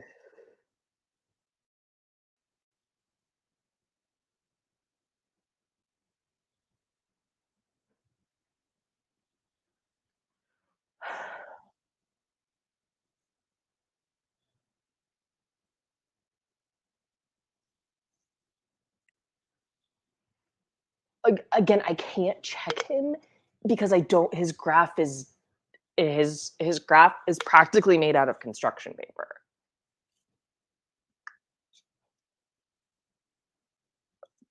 which tells us nothing about climate, right? Like again, like a record and his point, right, is that look at these states where their record highs were so long ago, right? Fluke days happen, right? We could having a record cold day now. Oh, can you not see the video? I'm so sorry. Oh, geez. I'm sorry, team. Share screen, doing the thing. This one. Yeah. Okay. Sorry, this is the table he's showing. Okay, you guys can see that. Brilliant. So like again, climate is about changes in like averages, right? So of course we'll still have spikes, right? Of course we'll still have these like records from different times. That doesn't tell us anything about climate change. It just doesn't, any more than like it snowing now means that the planet can't be warming because it snowed, right? That's not real. And these are the states, of course, that are in this Midwest region. And there was only one of these with a record high temperature after 1954. And that was South Dakota in 06. All of these other record high temperatures for the Midwest were set mainly back in the 30s for the most part. Which doesn't mean so again, it anything. flies in the face of their claim of record high temperatures and heat waves. No. Sorry. So one day being a record high, tells us nothing about the frequency of heat waves. And I would love to see how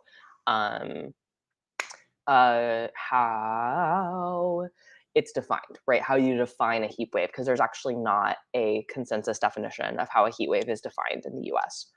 But anyway, and oh, hey, look, on this graph, we put a trend line and it's increasing. Okay. Would love to have seen a trend line on the other graphs. Agriculture productivity will be impacted greatly. And again, I took a look here.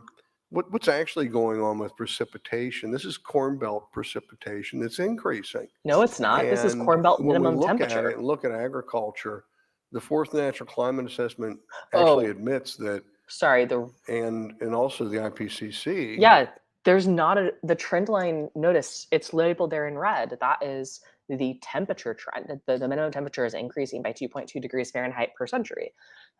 So precipitation's not on this graph. Not there. Cool. Admits that actually increasing rainfall is only really bad if you have horrific floods, and that increasing rainfall benefits which is greatly not being shown on the screen. Productivity. Increasing rainfall. Oh, okay, he's about to realize it. Thank you. Here on. Okay, I gave up the precipitation one. Okay, this is minimum temperature. I need to read my own slides better. Thank you. That's on me. So minimum temperatures have been increasing. Of course, that bodes well for fewer frosts. And so we're seeing higher nighttime temperatures. Why is that saying minimum temperature? So what that would be, Chris, is like usually the temperature data that we save for climate purposes is the daily minimum, the daily high, and then the daily average. And so looking at trends in both the average, the high, and the minimum is really important for understanding climate trends as we're moving to the future.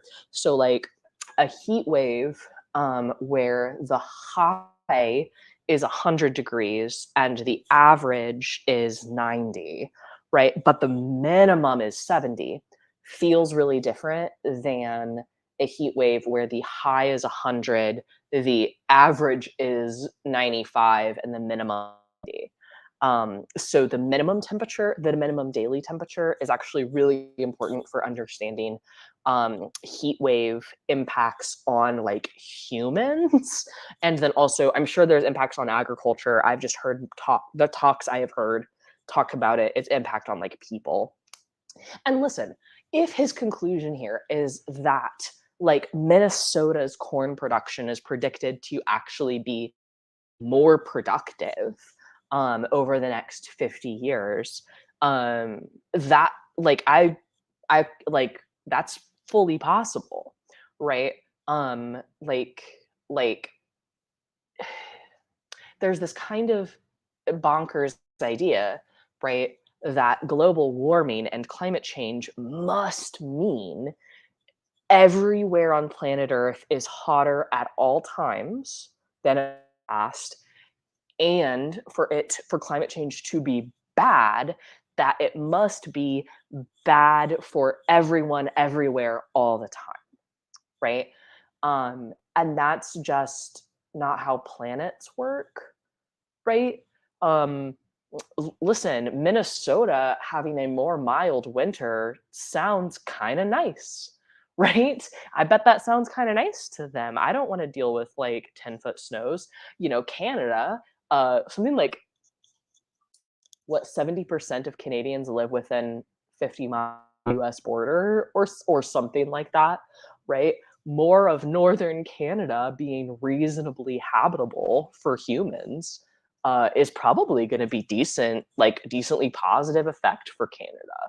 Um, that doesn't change the fact that again, like wildfires are going to be more common, right? Like, doesn't change the fact that like globally the effects are bad, and it's especially because of the rate at which the planet is warming, because ecosystems don't have time to adapt.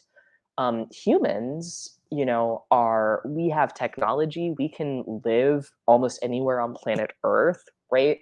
And we can like develop new technology to help us out. Yeah, if Florida goes under and people flee to Canada, like that might be really good for, say, Canada's GDP, but like really bad for Florida, and really bad for those people.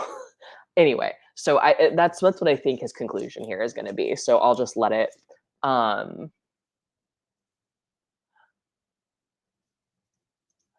Yeah, Silver Hollow. That's like exactly that. Really feels like exactly his MO here. Search NOAA and international analogs for graphs showing a downward or flat trend. Work real hard to come up with a justification for why the data on that graph. Like that's what he's doing. Okay, but let's take a look at his temperature data. Yeah, I think he cherry picked the best data for him. I really do. And again, to my science brain, right? This graph is made out of construction paper, right? Like that's what this looks like to me. Temperatures. And a lot of what you're going to look at here, Tony Heller's got a really cool new climate tool. It took me a while. It takes a little while to figure it out. I've got a Word document. I've gone through. I don't care about, sorry, old man figures out technology. I'm like, that's fine. Let's look at realclimatescience.com, shall we?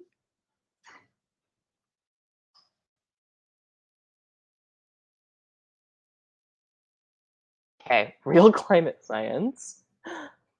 Okay. Are official US temperature graphs credible? Alterations to the US temperature record. Well, this looks delicious. Okay, do you have a tool? He was saying, okay. I thought he was saying that there was maybe let's go back to like February-ish. And see. Goodness gracious. Okay.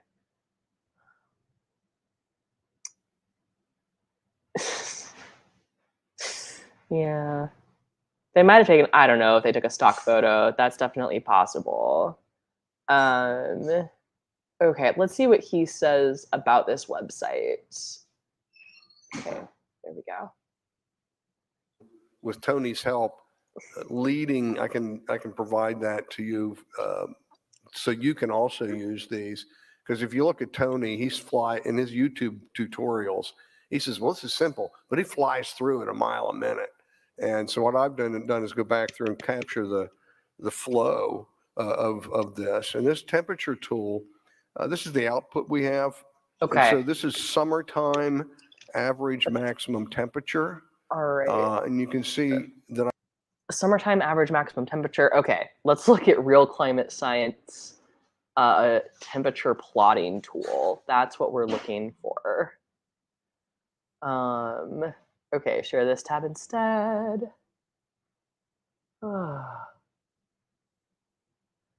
Okay.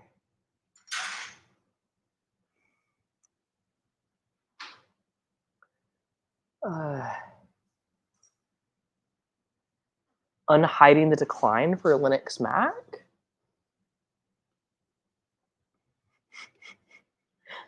Yeah. Here we go. Okay. Sweet. Disrupting the Borg is expensive and time consuming. Oh my goodness. Okay, so he has a climate plot. He has a temperature plotting tool. Okay. All right. I will. I thought this was going to be an online tool, but it's not. So you know what? I'll try to download this, and maybe we can play with it on the next stream. So let's go back here. So yeah, we could play with this on another stream. I've selected the I'm giving states myself in the Midwest. homework. And there's a lot of cool things you can do here. And what actually he does, he gives you the ability, you get a JPEG that looks like this, but also you get a CSV file you can turn into an Excel file and create your own. He's very excited about data charts, 'cause science, I'm pretty apparently. particular with what I use. That's fun. And these are the type of things you can get. You can get average minimum temperature, average maximum temperature, daily temperature. I mean, there's a whole litany of things here. And what we see here too with Tony, with this, and as you know, Tony likes to expose temperature adjustments and fabrication of data. Three main things: we have the urban heat island effect, adjustments that have been made to historic temperatures, and we have fabricated data for stations that are no longer there. I'd have to look into those claims. That sounds. Of course, if we like go back, to me, there are quite a few. I believe, meh. Anthony, I believe there are 51%. There's a large percentage of stations that no longer exist. So they just make up data and fabricate for what they think it should be. That's not how anything works at all. Yeah, that's not how anything works. But okay. Yeah, you have to prove that to me. Anyway. The adjustments that are made, the majority of these are daily temperature Switching readings that were gears. taken either in the afternoon that are too hot or in the morning too cool. But the overall effect of this is to cool the older temperatures and warm the modern temperatures. Talking about when things are taken. So if we're just talking about like National Weather Center, like National Weather Service stations, right? Like weather stations worldwide launch weather balloons at like 0Z and 12Z. And that is when it is done. And like every like meteorological program from countries around the world have like agreed to do all of this at the same time so that we have a global record. So him being like, yeah, but you took the temperature at noon instead of 4, right? Like, that's not, hey buddy, like, that's not the fact that you captured a temperature of like 86 degrees in Fahrenheit instead of 83, right, does not matter when we're talking about global trends. By the way, I've switched from my Belgian quad bearded theologian over to blood orange IPA called Sellout. It's delicious. Anyway, and so all those data claims, that seems like nonsense to me. What is this? Raw unadjusted US HCN temperatures. Would love to see it. Okay. So with this tool, you can actually look at the raw adjusted United States Historical Climate Network temperatures. So this is the raw data for the Midwest, the states that we're looking at. And you can see that the average temperature has been declining since the since the mid-30s. So what does the adjusted NOAA temperature look like? I think you all kind of have an idea what that's going to look like. So we've got, this is the NOAA adjusted temperatures for the Midwest. I'd have to look at what his data processing is versus what the NOAA data processing, you know what I mean? And being like, it's like they just change all the data to get what they want. That's really, really nonsense, you know? I don't, yeah, that's very silly. So this, like, I would need to see like the method section of the paper, right? And I think it's notable that I've never seen a graph like this in a paper. Okay. By the way, I just checked on the GoFundMe, and some people have donated in the last couple hours. So for anybody here that donated, thank you so much. Really appreciate you guys supporting Bent. If you haven't had a chance, check out the GoFundMe link, Bent's Car Fund, to fix his transmission there in the description and is the pinned comment. It's going to run for another couple weeks. So. And that's, they've turned a slight reduction over many decades of temperature into a slight increase in temperature. The other thing Tony has the ability to do with this really cool. I think you guys, everybody in this room is going to love to use this once you figure it out. So I took a look. You can take the raw data less the adjusted data, and I did a 10 average here, going back to the 1920s.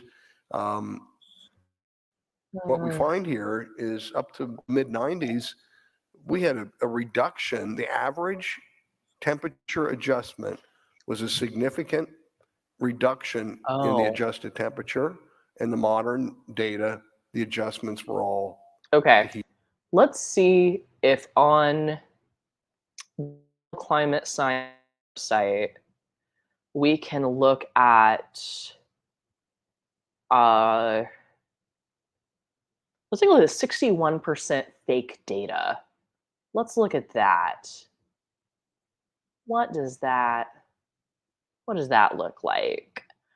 The vast majority of high quality long-term temperature data comes from the US, and in fact, much of the planet, little or no long-term temperature data. So this is true if we're talking about like trying to go back to the pre-industrial era. So like there's a lot of places that didn't have like weather stations that recorded data back to the 1800s. You should have that in like most of Europe. Yeah, like Europe and America, that makes sense. But so like there's places where we have like human taken temperature records going back to before 1900. But there are other ways to study historic data. So one, you know, there's climate proxies. So that's paleoclimate techniques. I'm not as familiar with all of those off the top of my head, so I don't want to just ramble about it. Because the paleoclimate techniques I could ramble about are like for like, what was the temperature when the dinosaurs walked the earth? But very importantly, so there are like temperature proxy data that you can collect, and things like shells and trees and ice because of like pollen and something. But we do have really robust data. Like the satellite era starts in 1979.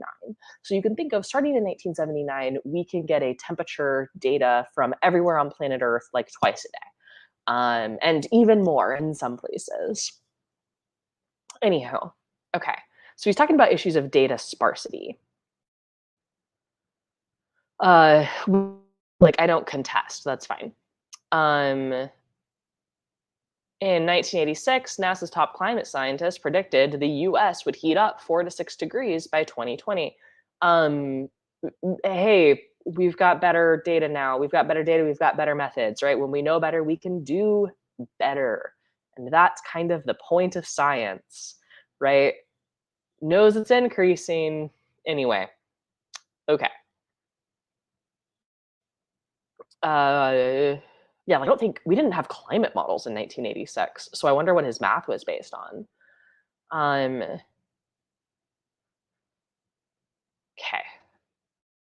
But the last 3 years, no reported there's no warming in the U.S. Oh, no, but 3 years later, no one reported that there had been no warming in the U.S. over the past century. I'm not gonna. Uh, I'm not gonna jump into this because, like, hey, notice that he's citing newspaper articles, not primary sources, right? So I would love to see the primary source. Um, okay. US temperature versus global temperature. This is science briefs. Okay. I didn't mean to click on that. I don't know what this is. I think that's still like New York Times. Oh, this might be looking at that cooling period. And this is temperature anomaly. So this graph, so temperature anomaly is like relative to an average, right? So right now, the average we use is like normally like 1981 to 2010 is like the 30-year average that we use. I don't know what their average would have been, what average they were using to make this plot. But like, I'm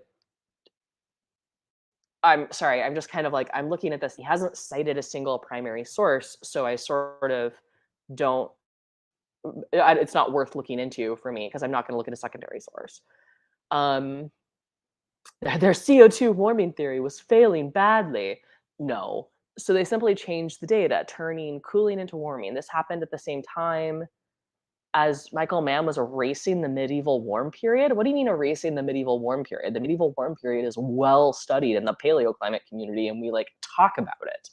That's a thing. No one's erasing the medieval warm period. Um, let's see. That's 1990.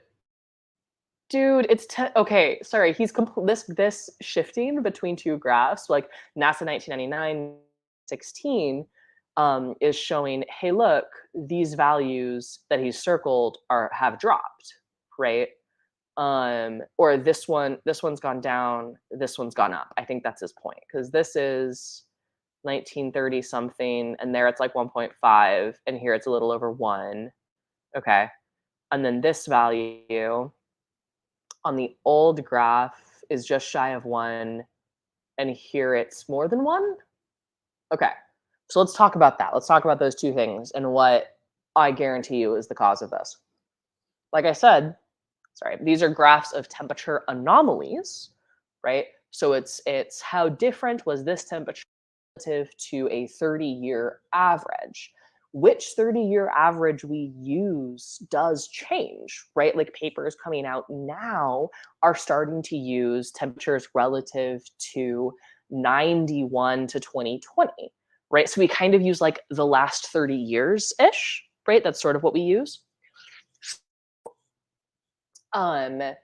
If let's just say that that's what happens, because I would bet like so much money that's the difference between these two plots, right? We're just the average we're using is different because we're taking the average over a different period of time. So if the average is newer and therefore warmer, then an anomalously warm year in the past would be closer to the now warmer average, right? And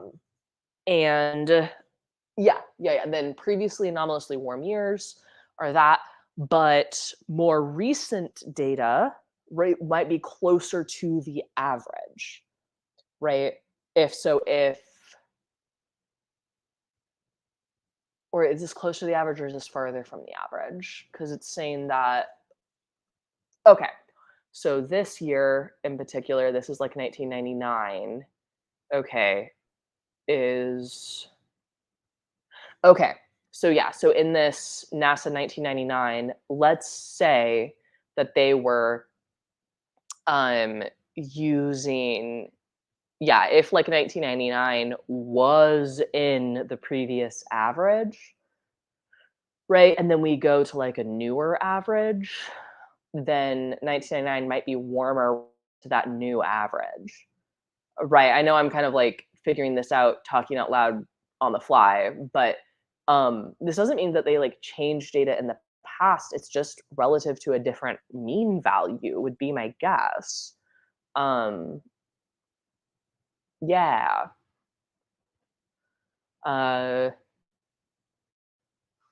yeah. And annual mean, 5-year mean. Okay. So that's annual mean data.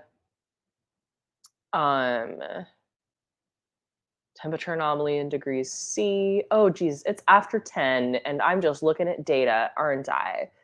Um, uh, I would also like this guy who wrote this little blog post didn't make these graphs, so there could be a difference in the region being averaged too. Anyway, so that's a thing. Okay, I think I'm gonna stop sharing that for now. Okay, let me take a look at chat. Um, yeah, fossil fuel companies cutting my paycheck. Oh, I'm drinking the correct beer for this. Sellout. Anywho, sorry, I did not mean to have a box of Huggies diapers in the background of my stream this whole time. Did I just spill beer on myself? Absolutely, I did. Anywho, oh my goodness, we've been going for 2 hours. That was bonkers. I feel like we have so much content, so much more to get through with this. Next stream, which will probably be next month, it'll probably be the third Thursday of the month. I'm kind of trying to time it to the same week as I do Matt with Maddie with Dapper, because I know there's a lot of crossover with our viewership. And so I can remind y'all over there when it's going to be. But thank you so much for hanging out. We're going to keep digging into this. I want to get into their science claims and not just like old man looks at data and is confused by, how to make a plot. But I'll try to fiddle with that plotting tool for a little while. Anyway, yeah. So far we've only been presented with conspiracy theories, and if a like global trend isn't true at every point on the globe, then we can throw everything out. Anywho, I hope you guys are doing great. I hope you have a wonderful rest of your July, rest of your night. I hope you have a good weekend. I know tomorrow's Friday.